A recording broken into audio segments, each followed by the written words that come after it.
It's time for another edition of Phillies Talk Podcast. It's Rich Baxter and Matt VZ talking all about your Philadelphia Phillies.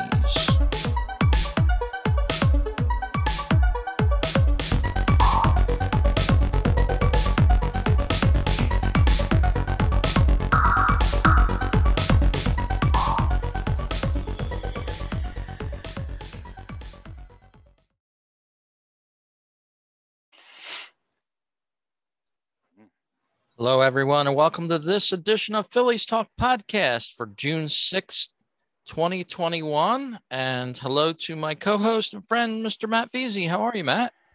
Hey, Rich. Good. How are you this afternoon? Not bad. I was listening to the Phillies on the way out for a little dessert for later, but Vince Velasquez having some control issues this afternoon.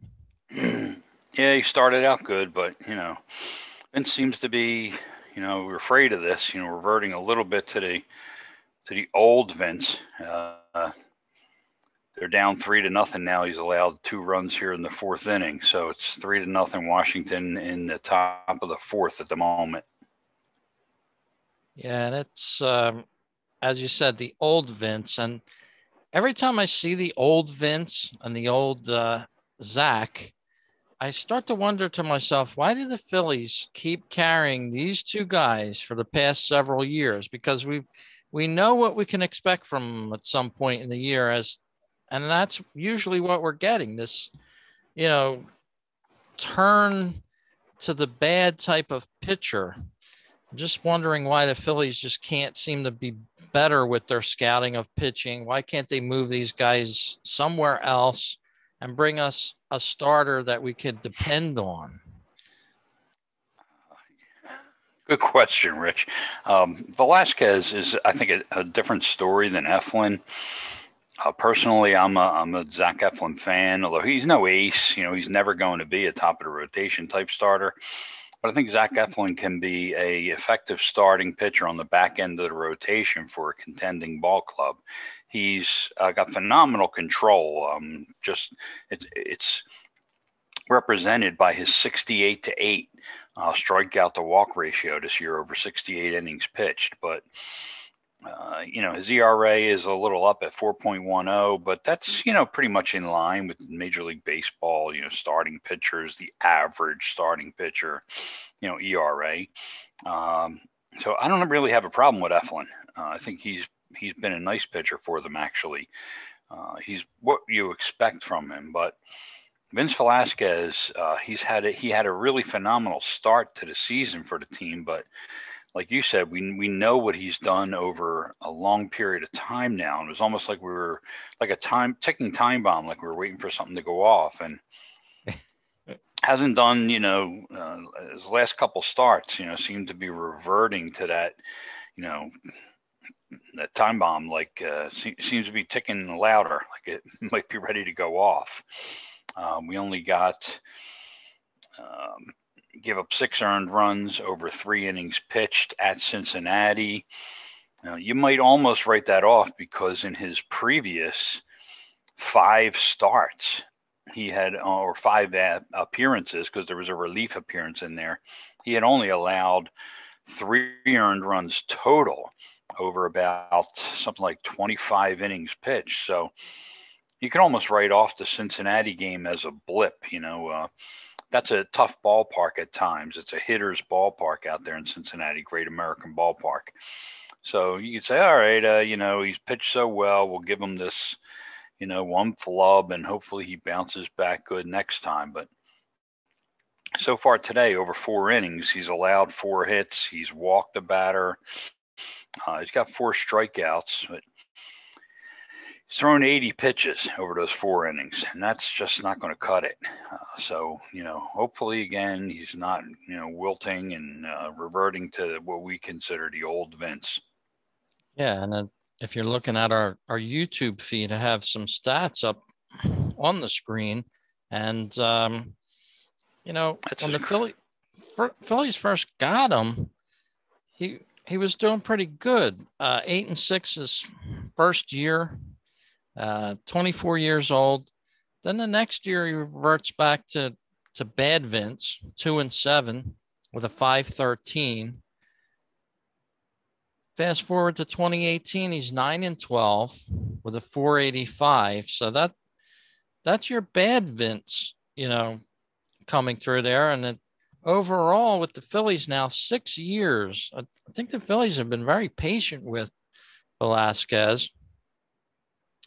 And it's just one of those things where you want him to succeed, and he certainly seems like he can, but then he starts to falter for whatever reason. I know it's hot up there today. It's about 95 in the Philadelphia area, 93, somewhere around there. But I don't know. I don't understand why the Phillies stay with him year after year. He's not producing very great results for them. I know everybody's not going to be an Aaron Nola or a Zach Wheeler, pitchers like that, but I don't know. I just think he's had his chance to prove himself. And I'm reading an article earlier today about the Tampa Bay Rays or Devil Rays, whatever they're calling themselves these days. And they dealt two of their top pitching prospects in the offseason to other teams, reloaded from other pitchers that they have, and they're sitting in first place in the AL East. So it can be done, but I wonder, is it the Phillies, excuse me, management? Is it somebody within the organization that's just not scouting pitchers well? I'm just really wondering what it is. And the club has made changes. I mean, they've made changes in that management structure. There have been different general managers, different club presidents, different scouting directors, different player development personnel in place. And it seems like no matter who they get in, they get stuck into the same rut of getting married, to players and prospects. And I don't know that they're afraid to make the bold move. I think that they, for whatever reason, whether it's, other teams don't like what they have, or they have bad salespeople running their management team, they're just unable to pull off the really, really bold, positive result trades. So, I mean, the JT Realmuto trade was a bold trade that Matt Klentak made. And you saw what was going on there. I mean, they were trying to get Harper here and bringing in a player like Realmuto after they had already bought in McCutchen and Segura. I think it was part of a package where they were willing to give up their top pitching prospect, one of the top pitching prospects in baseball, in Sixto Sanchez, in order to bring in JT Realmuto. And they did it. They rolled the dice because they knew they were going to have to, at some point, for the deal to be worthwhile, they were going to have to be able to extend them, and that was going to be expensive. So that was a bold move, and I have to give Matt Klentak that one. But there haven't been many of those over the years, and at least over the last decade. And I think that's why Dombrowski was brought in here. Dombrowski was brought in here because he has a history of not being afraid to make the bold move with a team that's on the outskirts of contention, to push them over the top. He's not afraid to move high-level prospects and younger players in order to bring in, those kind of veterans. And there's a lot of teams who are contending right now, Rich, which I think, and by contending, I mean postseason contending. They're in contention for a postseason berth still. It's early. So you're not going to see a lot of teams making big moves at this point when they feel like they can contend.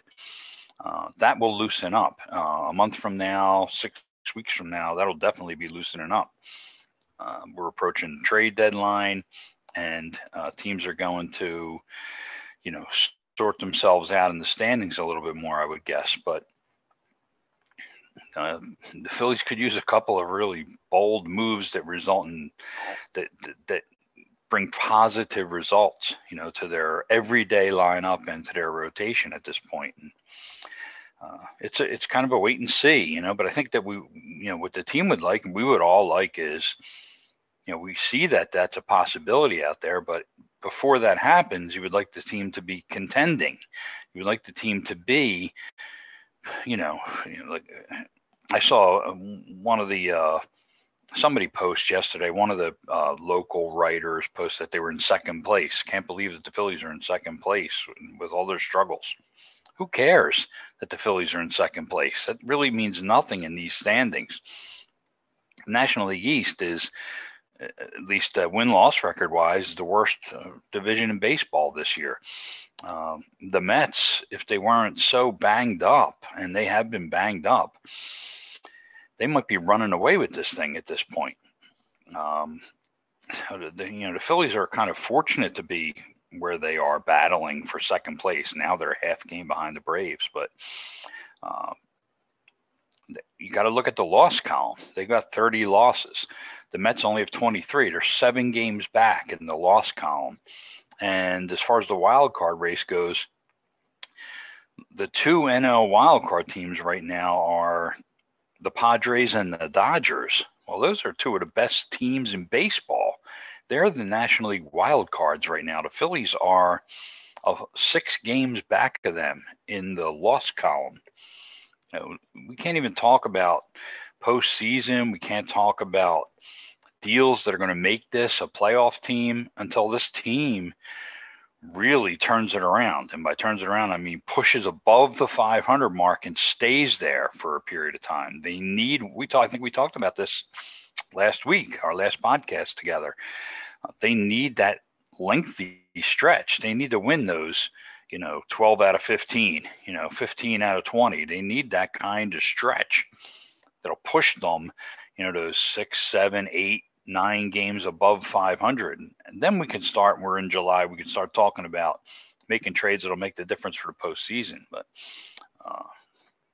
right now, it's just not happening. And it looks like this afternoon, same old story. No offense at all. They're getting shut out. And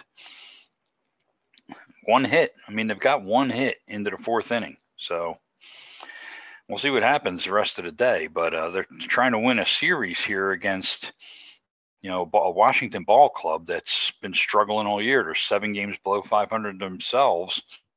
And if the Phillies don't get this turned around today, they're going to lose a series to that team. So it's kind of feel like kind of a woe is me situation with the Phillies right now, but that's what they've given us so far.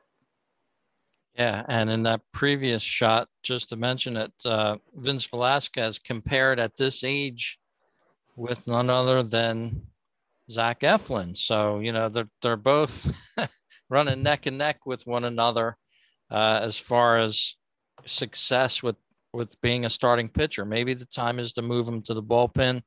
I don't know, but we're looking at a schedule here on our YouTube broadcast here, and as you said, Phillies would just like to win a series, string a 2-game winning streak together. Maybe is it too much to ask, Phillies? We have the Braves coming in, then Yankees coming in, as you mentioned, and then they go out to no man's land, the West Coast. They're playing the best 2 teams in baseball. So this is a pivotal month for this team. Can they prove themselves? It's early yet in the month. Have they got it in them to show themselves a better team? And I think they should. Maybe with some personnel changes, they can do it. I don't know. The Mets are shuffling people in and out like a deck of cards, and they're finding ways to win ball games. Of course, they have Jacob deGrom and some other help there, but I don't know. The Phillies hanging tough, so to speak, still in the hunt, as they call it. And, we just opened up for full fans participation, attendance, if you want to call it that, at the game. And we had 14,000 the one game and something like 15,000 the next, thereabouts. So Phillies are, we're still in this pandemic, but they're drawing fans at least. They're not drawing many fans, Rich. They're drawing 14, 15, 18,000. That's nothing. I mean, that's losing. That's really what they deserve. I mean, they're drawing losing ball club crowd sizes. Now, it's only been 2 games. This is the 3rd game. This is a Sunday. I've seen some shots down at the ballpark. It doesn't look very full today. They used to be able to count on Sunday afternoon games is where they would really jack up. They would have a giveaway. Usually people would bring their kids out to the games on the Sunday. It was a day game. I used to have Sunday day game tickets, so I knew they used to bring them in, easily 30-some thousand fans, if not more, if they were a winning club. So they're still struggling, and they're going to struggle to attract fans. You're still battling that COVID mentality. There are still a lot of people who are afraid to go out into crowds, or they've moved their lifestyle into other things. Avenues. And you also have the Sixers are playing in the playoffs today, so there are people they're not going to go out to the ballpark because they're watching that game. Unfortunately for the Sixers fans, because the Sixers at home in their playoff opener are getting their doors blown off right now. But that's, there's competition. I mean, summertime doesn't necessarily mean we're going to all go out to the ballpark. You have to draw us out there. And this team is doing nothing to draw us out to the ballpark. You mentioned the idea of, can this team win 2 games in a row? We were, here we are a week later, or however long it was since our last conversation, but we were mentioning how long it had been since the Phillies even won 2 games in a row. The last time that the Phillies won 2 games in a row was May 11th and 12th in Washington. So, this is June 6th. So we're going on close to a month since the Phillies won 2 games in a row, let alone put together some kind of stretch, where they're going to become a contender. So, like you said, can we get 2 wins in a row out of them? Well, are they going to do that today? It looks like they're trying to battle back here. They scored a couple of runs in the bottom of the 4th. They got it to 3-2. Looks like Andrew McCutchen knocked in a run, and Brad Miller walked to score a run. So we got some different things going on here. Alec Boehm's up with runners on base, bases loaded. So we could really use a big hit from Alec Boehm, and the Phillies could really use some big hits, period, from the young third baseman.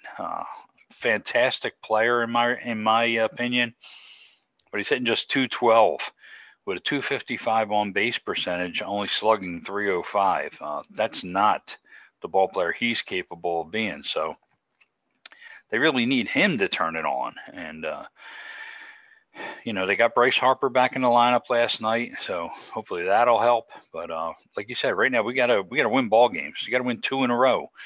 Then we can talk about winning 3 in a row. We call that a winning streak, as we talked about before. So they need to go for wins. Win. Just win, baby. Al Davis, Yeah, as the Mets are finding ways to win, the Phillies have to almost look to them and see how they're winning ball games, and they're probably winning them with their offense. But we're coming up on voting time here for some MLB All-Stars, and I happened to look at this before we started the show here, and on first base, if we scroll through the entrance here, Jesus Aguilar probably is your favorite. There's his numbers: 12 home runs, 43 ribbies, 813 OPS. Scroll down a little bit on this, and I remember the paper ballots. I like them better. But we're going to look at Rhys Hoskins here. 12 home runs. He's batting .268 with 35 ribbies, 840 OPS. We'll scroll down a little bit more. Max Muncy doing pretty well. 13 homers, 30 ribbies, 955 OPS. My point being, is Hoskins a true contender for an all-star berth here? Well, I've submitted ballots this year, and I vote for Rhys, and he is certainly, as you say, just by the numbers, which pointed out. And we've seen Rhys come through for the Phillies many times so far this year. So I've had no problem voting for Reese as a National League All-Star starting first baseman. I just don't see it happening. The All-Star voting is generally, in many regards, unless somebody's really having a standout season that you can't ignore, All-Star balloting becomes repetitive with fans. It's often a popularity contest. I would imagine you're going to see people like Freddie Freeman, Joey Votto. They're going to get high numbers of votes. You're going to get a guy from like Pete Alonso from New York is going to get a lot of the New York votes. You're going to get guys who've had big careers like Goldschmidt. You're going to get guys like him, and even out in San Diego, they're having a big year, and Eric Hosmer is a big player for them. And a guy like Aguilar, whose stats probably say he should be starting or should definitely be considered strong consideration. I just don't think he's going to get the votes to back up his stats. So Reese. It often comes down to, maybe when you look at their schedule, the Philly schedule, it often comes down to it used to come down to how many home games did you have? Because in some regards, because the more home games you had, the more ballots were getting turned in at the ballpark in your favor. But voting's online these days for the most part. So really, my thinking's wrong there. Home field doesn't really matter, all the voting being done online. So I think Reese, we got a long way to go to the All-Star game. I don't think you're going to see Reese Hoskins win the vote as the starting first baseman for the National League. He just doesn't have that rep among the overall Major League Baseball fan base. Will he be named as an extra? That all depends on how does he keep hitting, really well over the next 6 weeks. What are the needs of the National League All-Star team? Do the Phillies have any other players? How many players are the Phillies going to get with a losing team? How will the team be playing at the time? You have other guys like Zach Wheeler, who certainly deserves to be a National League All-Star at this point. The All-Star manager may say, hey, the Phillies aren't, doing that good. We could always use another arm. We're going to take Wheeler, and that's it. That may be it for the Phillies. There are other players. Gene Segura, certainly, if you look at the statistics for National League second baseman, same thing you did with Reese Hoskins. Segura certainly deserves consideration, if not to be the favorite right now, statistically. You look at Bryce Harper, he always has a wide popularity among the fan base in Major League Baseball. Even though some fans consider him a villain, Bryce is very popular still. He has the chance to be an all-star. His numbers are still good, but he would need to have a big June. He's missed, some time with injury now. If he comes back and has a big June, he'll put himself in the conversation. I don't think he's there right now, only because of time he missed and the way the team's doing. And the same thing with JT Realmuto. Everybody knows he's, one of the top, 1 or 2 catchers in all of the National League. Maybe there's an argument to be made that he's the best all-around catcher in baseball. But, as far as the numbers go, there are some other guys who are doing really well this year. You're looking at young Will Smith with the Dodgers, and, Yadi Molina is going to always get that vote, Midwest, from the fans because he's so popular and he's been around forever, and he's playing well too. So, and then you have Realmuto, and Posey. Buster Posey's another guy, and he's having a big year. Buster Posey, and the Giants are having a big year. So, Realmuto is a guy like Bryce who can put himself in the conversation, but he needs a big June to do so. Yeah, Buster Posey, not a youngster anymore either. Not quite sure how old he is, but he's definitely been around for a while on that. But yeah, it'll be interesting to see if many Phillies make it, if any Phillies make it.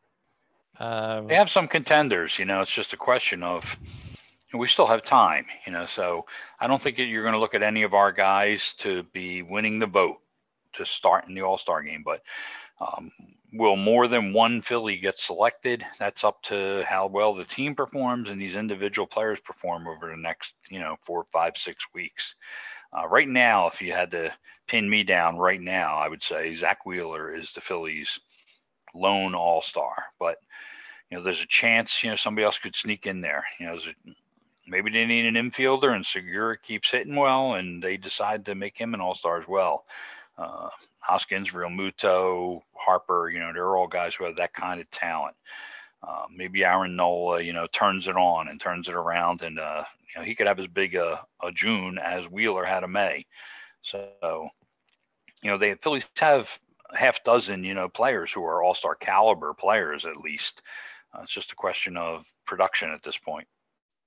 And just like you said, the Phillies just took the lead 4-3. They hustling back here, bottom of the fourth, still have the bases bombed. So brand new ball game. Yeah, Alec Boehm, we had him up there with the bases loaded. He drew a bases loaded walk to get the tie. And then Ronald Torres hit into a fielder's choice where we ended up getting Andrew McCutcheon scoring to put the Phillies ahead. So right now they still have the bases loaded with one out in the bottom of the fourth, and Matt Joyce is up. So 4-3 Phillies, bottom of the fourth. They put a 4 spot up, and all of a sudden it turned around. So let's hope that continues. Very interesting. We'll keep our eyes on it for sure. And another interesting thing around baseball in the past couple days, anyway, it's been announced that the Phillies giving out that COVID-19 vaccination at the stadium. You're going to receive, now get this, a free one-shot Johnson & Johnson. Does anybody want the Johnson & Johnson after the bad news it was involved in? I don't know, but I mean, if I had my druthers at this point, I'd take it. I'd rather have one shot than two. I think that's right. That's always the thing. They've pretty much straightened out, and I've done a lot of reading on this as to some of the reasons why some people might have had an issue with the J&J shot. It looks like it's safe, so I would have no problem at this point, myself or my family members, taking the J&J and getting it over with one shot. So it's an opportunity. If there's anybody who has not been vaccinated at this point, you have a chance. If you can see a ball game and you can get your shot in all in one shot. So certainly if I wasn't vaccinated yet, I'm a big Phillies fan, I would seriously have to think about it. Go down there, watch them against the Braves one night. So it's a good opponent, divisional opponent. See, and it's not like you can just walk in and get a shot. There are going to be opportunities to ask questions there. You can get information about the COVID-19 vaccine. And you get 2 free tickets to select Phillies game, as well as concession credits and a giveaway. So they're giving you something, as an incentive, to take your shot. So, and you're seeing this more and more because so many people have already been vaccinated. I've been fully vaccinated myself for almost 2 months now, and you're down to the percentage of people who are not vaccinated that you're starting to see a lot of entities, businesses like the Phillies, municipalities, offering incentives for the people who are left, who haven't gotten the vaccines, to get them, discounts and offers of free things and restaurant gift certificates and stuff like that. So, if you haven't gotten your shot yet, you might want to look around, see maybe hey, you want me to get my shot? Yeah, give me your deal. What's your best deal? Get the best I'll go benefit. Get the shot. Yeah. Give me your but best I'll tell shot. you what, free Phillies game, is good for me. Free Phillies game, some concessions, a nice night at the ballpark with the Braves. I'll take the J&J, and then over in one dose. I don't have to worry about getting another shot 3 or 4 weeks from now. So I would have to seriously consider it, Rich. I think it's a good thing Phillies are doing. And it's actually all Major League Baseball. All 30 teams during the month of June are offering they're picking out a homestand, and they're offering during a series during June. Same thing the Phillies are offering at Citizens Bank Park next week against Atlanta. Pretty cool. So yeah, shop around, get your best deal. Um, as Matt said, he had the 2-shot. I had my first one already scheduled for the second in about 12 days. So, We're still living, Rich. Look at us. We're still alive. People are worried of putting poison into your system. You're an experiment. You're a lab rat. Well, I'll tell you what. I'd rather be a lab rat than to be dead from COVID. Now I'm not gonna lie. It did kind of kick me. I'm not gonna fib. I had some chills, some after effects from it, but I kind of expected it, to be honest with you. So after the second I didn't have one, any problems, but my wife did have after her second shot. The day after her second shot, it hit her, and she was down, cold flu symptoms for most of the day, and they passed. But she did have that reaction for the day after the second shot. Myself, I didn't have any reaction other than sore arm. I did have the sore arm. The first shot, actually, weird experience. The girl who gave me my first shot, she gave me the shot, and I was like, did you give me a shot? I didn't even feel it, Rich. Yeah. Hours later, I started to feel it. And when I went to bed for the next 3 or 4 nights, I couldn't lay on that side. It was really sore. Didn't have a mark or nothing, just really sore. The second shot, that's what I was worried about. And when I got the second shot, I felt it. I mean, the girl gave me the shot. I don't know if it's a bigger needle or she just was not as good as the first girl. Yeah. But I felt it. I don't have a problem with needles. I get the flu shot every year, and here I get this shot, and I'm like, man, geez, I did feel that. And then nothing. I didn't have any sore arm after that night or after. It was like that weird. Didn't feel the first shot. Ended up with a sore arm. Felt the second shot. Had nothing. So that's cool. That's why I scheduled my shot locally at a pharmacy. Hopefully I'll get the same person because I thought she did a wonderful job. Me and a buddy went. A third fiddle was supposed to be among us. He chickened out. An ex-Army Ranger chickening out. Now, I'm not going to say who he is, but... all I can say, Rich, is, it's just from my personal experience, and I have done I'm sure many people have, but I'm well read on the vaccines. I really have read a lot over the months leading up to it. And my wife and I had no qualms about going down and getting vaccinated. My grandchildren, my children have been vaccinated, at this point. Many of our family members, most of our friends have been vaccinated at this point. And I haven't heard of anybody with problems. So I would really, anybody who's on the fence and they haven't been vaccinated yet, I would highly recommend that you get over your fear and just get it done. And hey, if you're bothering to listen to us or watch us on this podcast, that means you're a Phillies fan. So here you go. There's a great chance next week the Phillies go down to one of these games against the Braves. I think it's Tuesday, Wednesday, Thursday night, or is it Monday, Tuesday, Wednesday? I know they're off twice this week. I think it's Tuesday, Wednesday, Thursday. They play the Braves. They're off on Monday. Go down to the ballpark one of these nights and bring your ID with you and get yourself vaccinated. One shot, it's over with, and you get to enjoy a night out at the Phillies game.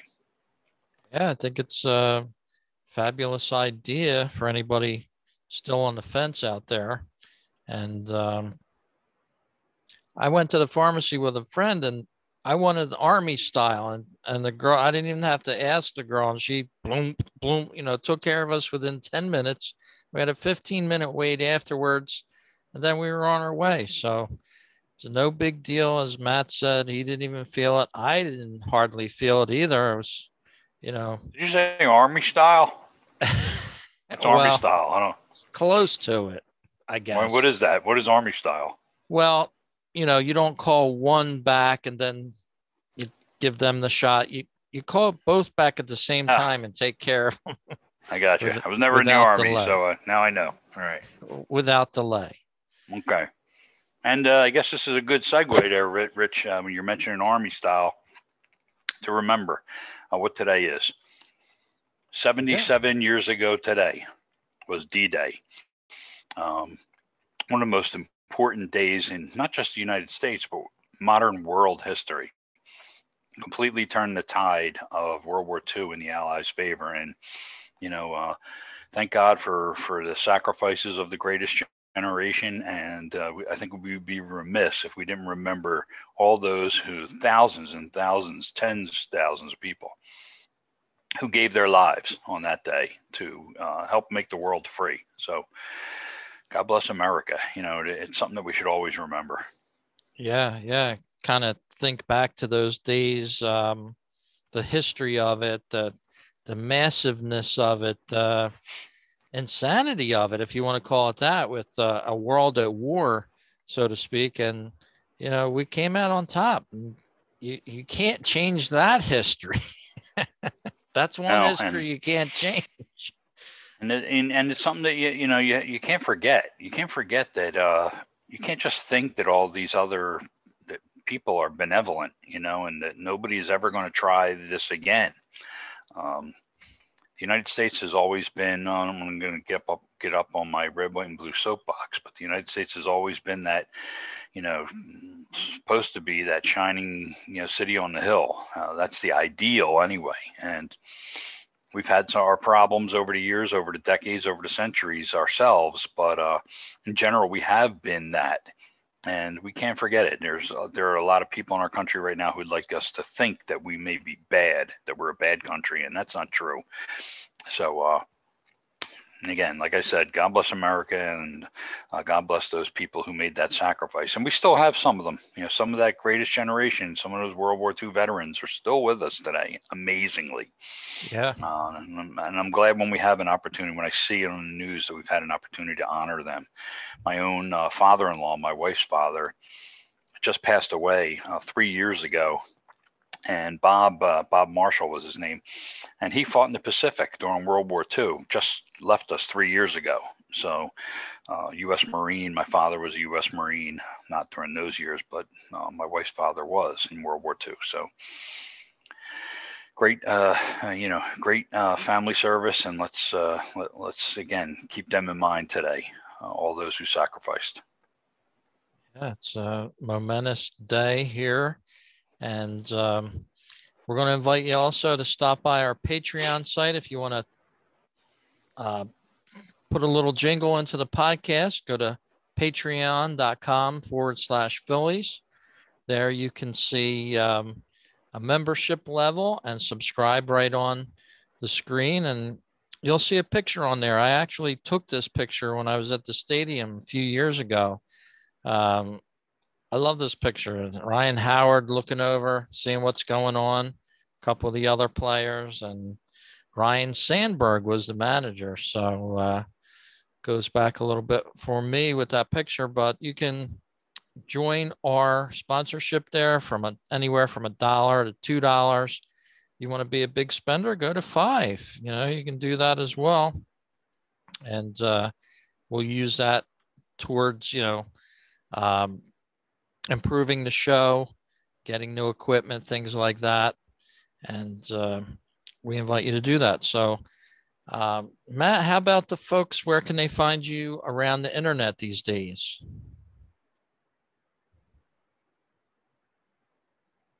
And I lost your voice. I don't know if it's me or. Nope, I got you. We're back. There you go. Yeah. Before giving you my contact info, let's get back to the Phillies. We got some good Phillies news here. They've really blown it open. They've really made a big inning out of this crooked number. They put up a 7 spot here in the bottom of the 4th. We got a run scored on an error. Actually, Matt Joyce struck out, but it was a wild pitch by the Nationals. Kyle Finnegan allowed a run to score. That made it 5-3. And then Odubel came through again. 2-run single made it 7-3. So Bryce Harper has, JT has walked. So the Phillies right now have 2 on, 2 out.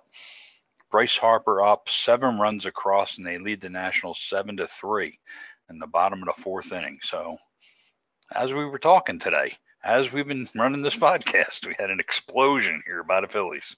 Yeah, awesome. Maybe they can put that 2-game win streak together, win this There you series, go. and start it off from here. And for, as you were asking, for people who want to follow what I have to say about the Phillies, the best place always is to go to Twitter and to follow me on at Phillies Bell. So you follow at Phillies Bell, just like the bell that rings out there when somebody hits a home run or the team wins a game at Citizens Bank Park. At Phillies Bell, every day I put up Phillies history information, transactions, links to some of the best articles on the team out there. It's sometimes I'll live tweet a few times during the games, so it's a kind of your one-stop Phillies shop for any Phillies fan. And if you want to read my lengthier writing, just go to my website. It's mattveasey.com. That's MattVeasey.com. Very awesome. And of course, Phillies Talk Podcast, one of the longest running, I think it's the longest running independent baseball talk show that talks about the Phillies. And you can find me over at fightingphillies.com, some commentary, the home for Phillies Talk Podcast as well. And pivotal month coming up for the Phillies. We're just into the first week. Phillies have a few games out on the West Coast, and I think we'll join you again then and talk about their progress, see where they're at. And Matt, I hope you have a great day and kind of stay cool today because we got our first heat wave going on. And your volume is off again for some reason. Your volume, I can't hear you. You with me? Can you hear me? Now I can hear you. Can you hear me now? Good. It's yeah, it is a hot one, Rich. And like I said, I was saying, glad I'm not down at the ballpark today. They got to be roasting down there. Yes, indeed. All right. Well, thanks everyone for listening to this edition of the podcast, and we'll talk to you again real soon. Go Phils.